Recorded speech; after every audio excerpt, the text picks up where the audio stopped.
MS Excel বা Microsoft office Excel এটি হচ্ছে ক্যালকুলেশন করার জন্য বা হিসাব নিকেশ করার জন্য সাধারণত ব্যবহার করা হয়।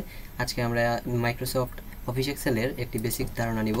তার জন্য যখন আপনি স্ক্রিনে চলে আসবেন, স্ক্রিনে আসার পরে মাউসের রাইট বাটন ক্লিক করে এখান থেকে নিউ নেবেন।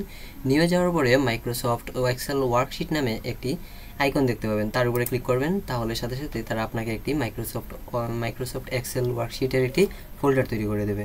আপনি চাইলে এই ফোল্ডারটার যে কোনো একটা নাম দিতে পারেন। আমি নাম দিয়ে দিলাম টাক্স 1, টাক্স 1। তো টাক্স 1 দেওয়ার পরে আপনি যখন ইন্টার ক্লিক করবেন, সাথে সাথে এটা সেভ হয়ে যাবে ডেস্কটপে। এর উপরে আপনি ডবল ক্লিক করলেই অফিস এক্সেলটি চালু হয়ে যাবে। তো আমাদের মাইক্রোসফট অফিস এক্সেলটি আমরা এখন দেখতে পাচ্ছি। এবারে আমরা এর সম্পর্কে কিছু বেসিক ধারণা নিব। মাইক্রোসফট অফিস এক্সেলে প্রথমে যে কলামগুলো থাকে, এগুলোকে সারিগুলোকে বলা হচ্ছে কলাম, এবং পাশে থাকে সারি, এবং প্রতিটি সারি এবং কলাম মিলে তৈরি হয় একটি সেল। যেমন আমি এখানে ডবল ক্লিক করার পরে বা এটাকে হাইলাইট যদি করি, তাইলে এটা হচ্ছে আমার একটি সেল। যেমন আমার এই যে ডি লেখা, বা আমি এখান থেকে এই যে একটা সংখ্যা লিখলাম 5800, এই সংখ্যাটি হচ্ছে একটি সেল। এই সেল কত নাম্বার আছে সেটি আপনি এই কোণার মধ্যে তাকালেই দেখতে পাবেন। এটি হচ্ছে C3। ওয়ার্কশিটের উপরে কোণার পাশে দেখাবে এটি কত নাম্বার সেল, এটা হচ্ছে C3। অথবা আপনি এইভাবেও দেখতে পারেন, যেমন এখানে সিটা হচ্ছে হাইলাইট করা এবং এদিকে 3 হচ্ছে হাইলাইট করা। তো সি এবং 3 এই দুটো মিলে হচ্ছে C3, একটি সেলের নাম।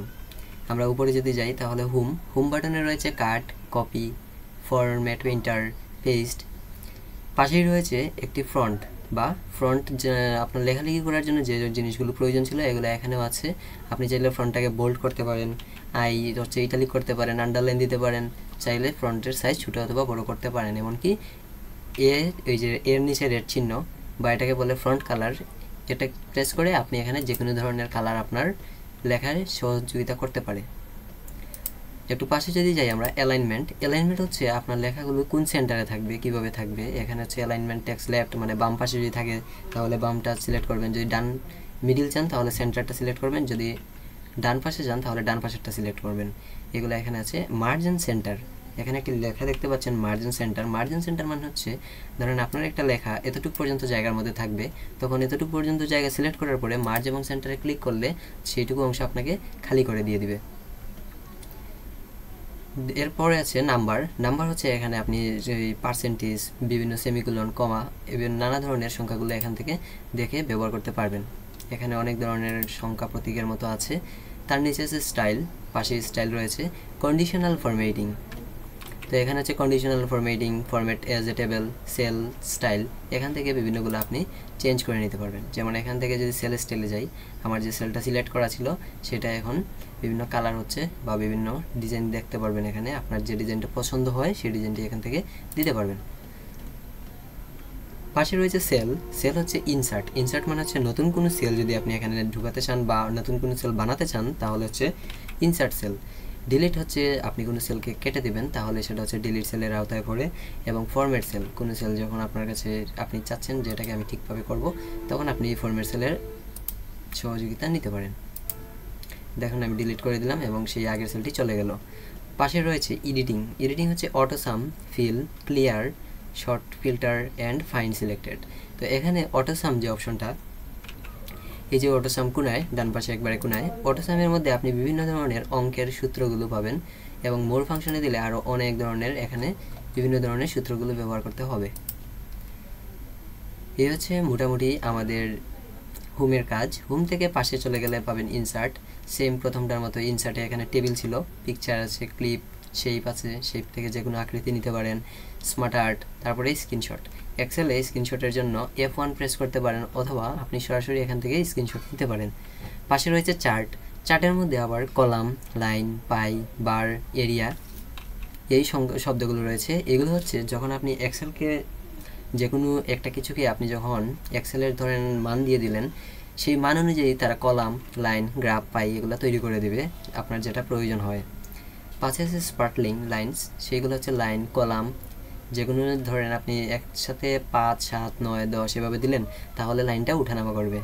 পাশে আছে ফিল্টার, স্লিকার, তারপর হচ্ছে লিঙ্ক। এক্সেলের সাথে যদি আপনি কোনো ডকুমেন্ট লিঙ্ক করে দিতে চান তাহলে হাইপার লিঙ্ক শব্দটি ব্যবহার হয় বা হাইপার লিঙ্কে গিয়ে কাজ করতে হবে। পাশেই রয়েছে টেক্সট বক্স থেকে সেম আগের মতোই আপনি এখান থেকে যে কোনো একটা টেক্সট বক্স এখানে এনে এর ভিতরে কোনো কিছু লেখালেখি করতে পারবেন। এই হচ্ছে টেক্সট বক্সের কাজ। তারপরে আছে ওয়ার্ড আর্ট। এখান থেকে আপনি যদি যে ওয়ার্ডটা লিখবেন সেটাকে আপনি এখান থেকে আর্ট করতে পারবেন। যেমন আমি যদি এখান থেকে এটা দিই তাহলে দেখেন এটা সম্পূর্ণ একটা আর্ট করে দিয়ে দিল। তারপরে হচ্ছে সিগনেচার লাইন। আপনি যখন কোনো কিছু লেখা শেষ করে সেখানে সিগনেচার দিতে চাবেন তখন সেখানে ওই সিগনেচার লাইনটা ব্যবহার করতে পারেন। অবজেক্ট। তারপরে হচ্ছে ইকুয়েশন। এই ইকুয়েশন দিয়ে আপনি বিভিন্ন ধরনের অঙ্কের সূত্রগুলো প্রয়োগ করে বিভিন্ন ধরনের অঙ্ক প্রশ্ন তৈরি করে দিতে পারেন। যেমন এখানে আছে ফাংশন fx a নট, তারপরে এখানে অনেকগুলো ফাংশন আছে, সবগুলো দেখাচ্ছি না, ভিডিও অনেক বড় হয়ে যাবে। সিম্বল হচ্ছে প্রতীক। এখানে প্রচুর পরিমাণে সিম্বল আছে, যদি আরও চান এইখানে মাউসের কার্সারটাকে এনে চেপে ধরে নিচের দিকে নামাবেন, অনেক ধরনের সিম্বল এখানে পেয়ে যাবেন, একবার দেখে নেবেন নিজে নিজে। তারপরে পেজ লেআউটে যাই। পেজ লেআউট হচ্ছে আগের মতোই, মাইক্রোসফট ওয়ার্ডের মতো। এখানে মার্জিন আছে, ওরিয়েন্টেশন, সাইজ।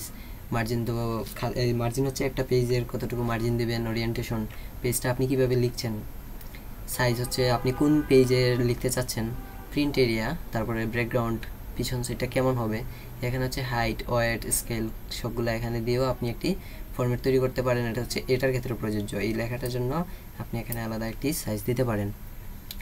Sheet option. এখানে হচ্ছে বিভিন্ন যে গ্রাইড ভিউজ যদি এখানে টিকমার্ক তুলে দেন তাহলে সবগুলো লাইন যে কাটা ছিল বা সেল করা ছিল সেলগুলো উঠে যাবে, ভিউতে দিলে আবার সেলগুলো চলে আসবে। এটা একটু দেখে নেন, কাজে দিবে। তারপর হচ্ছে ব্রোয়িং ফরওয়ার্ড, সেন্ড ফরওয়ার্ড। কোন লেখাকে যদি পিছনে পাঠাতে চান তাহলে হচ্ছে সেন্ড ফরওয়ার্ড, ব্যাকওয়ার্ড পিছনে, ফরওয়ার্ড হচ্ছে সামনে। সিলেকশন প্যান, অ্যালাইন হচ্ছে আপনি কোনো একটা বাক্সকে ধরে সোজা আরেকটার সমান করতে যাচ্ছেন তখন অ্যালাইন করে দিবেন। অনেকগুলো বক্সকে যখন একসাথে করবেন তখন হচ্ছে গ্রুপ করতে পারেন। রোটেট মানে হচ্ছে বাঁকিয়ে দেওয়া। ফর্মুলা। এখন এক্সেলের মেইন যে ফোল্ডার সেটাই হচ্ছে এই ফর্মুলা। আপনাকে সব ধরনের ফর্মুলা এখান থেকে মুখস্থ করে রাখতে হবে। যখন যে ফর্মুলা ব্যবহার হয় সেটা এখান থেকে চাইলে যদি সেভ করা থাকে সেটা ব্যবহার করতে পারেন, অন্যথায় আপনাকে সেটি মুখস্থ করেই রাখতে হবে। ডাটা হচ্ছে এখানে তথ্য, যদি বিভিন্ন ডাটা এখানে দেওয়া থাকে তাহলে সেটা আপনি ব্যবহার করতে পারবেন আপনার এক্সেল শিটে।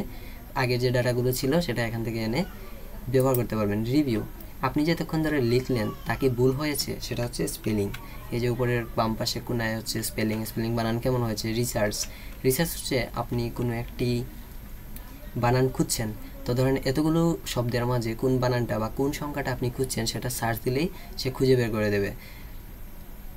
থিজার্স, আপনি পড়তে পারবেন, আপনাকে দেখে দেখে সে বলে দিবে। ট্রান্সলেট, এতক্ষণ ধরে যা লিখছেন সেগুলোকে যদি চান এক ক্লিকেই কোনো কিছুতে ট্রান্সলেট করে দিতে সেটাও এখান থেকে করা সম্ভব।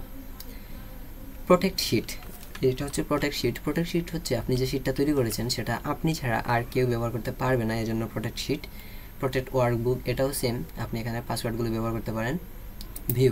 ভিউ সেম আগের মতো, নর্মাল ভিউ, পেজ লেআউট, শুধু পেজ দেখাবে এখান থেকে, এই যে দুটো পেজ আলাদা করে শুধু পেজ দেখাচ্ছে। নর্মাল হচ্ছে আপনাকে এক পেজেই দেখাবে কতটুকু অংশ আছে। তারপর হচ্ছে পেজ ব্রেক প্রিভিউ হচ্ছে আপনি কয়টা পেজ একসাথে নিয়ে কাজ করছেন সেটা আপনাকে এখান থেকে দেখাবে। তো আমি নর্মালে রেখে দিলাম। কাস্টম ভিউ ফুল স্ক্রিন, সম্পূর্ণ সবগুলো ট্যাব চলে যাবে এখান থেকে, তারপরে এটা ফুল স্ক্রিন হয়ে যাবে। এখানে রয়েছে জুম দিয়ে আপনি যে কোনো লেখা যদি ছোটো থাকে তা সেটা বড় করে দেখতে পারবেন। জুম ইন সিলেকশন, কতটুকু অংশ একসাথে দেখতে চাচ্ছেন সেটা হচ্ছে zoom in selection. New window মানে হচ্ছে আরেকটা ট্যাব নিয়ে কাজ করতে চাইলে নিউ উইন্ডো। ফ্রি স্পেস, তারপরে হাইড, কোনো কিছু যদি লুকিয়ে রাখতে চান হাইড করে দিতে পারেন। স্প্লিট হচ্ছে কেটে নিতে পারেন। সেভ ওয়ার্ক স্পেস, যে অংশটুকু নিয়ে কাজ করছেন সেটা শুধু সেভ করতে পারেন। এখানে হচ্ছে ম্যাক্রোর মধ্যে হচ্ছে মিউ ম্যাক্রো, রেকর্ড ম্যাক্রো, আপনি যে কাজগুলো করছেন সেটা যদি রেকর্ড করে রাখতে চান সেটাও এখান থেকে করা সম্ভব, ভিডিও রেকর্ড। তো এই হচ্ছে মোটামুটি উপরের টেক্সট বারগুলোর কাজ। এখানে রয়েছে ফাইল, আপনার যে লেখাগুলো যদি শেষ হয়ে যায় তখন হচ্ছে এখানে কোনায় এসে save as, open, close, info, এখানে বিভিন্ন অপশন পেয়ে যাবেন। New, print, save, and, send, help, option, exit. তো আমরা যদি সেভ করে রাখতে চাই তাহলে এখান থেকে সেভ এসে ক্লিক করলেই অটো সেভ হয়ে যাবে। আর যদি চান আপনি এখান থেকে প্রিন্ট করতে তাহলে প্রিন্টের অপশনে ক্লিক করলে সেটা আপনাকে প্রিন্টের একটি পেজ দেখাবে এবং আপনার সাথে যে আপনার পিসির সাথে যে প্রিন্টারটি কানেক্ট করা থাকবে সেটিতেই প্রিন্ট করে দিবে। তো আমরা আর এখানে কিছুই করছি না, আমরা আবার হোমে চলে গেলাম। তো আশা করি এটুকু পর্যন্ত আমরা বুঝাতে পেরেছি।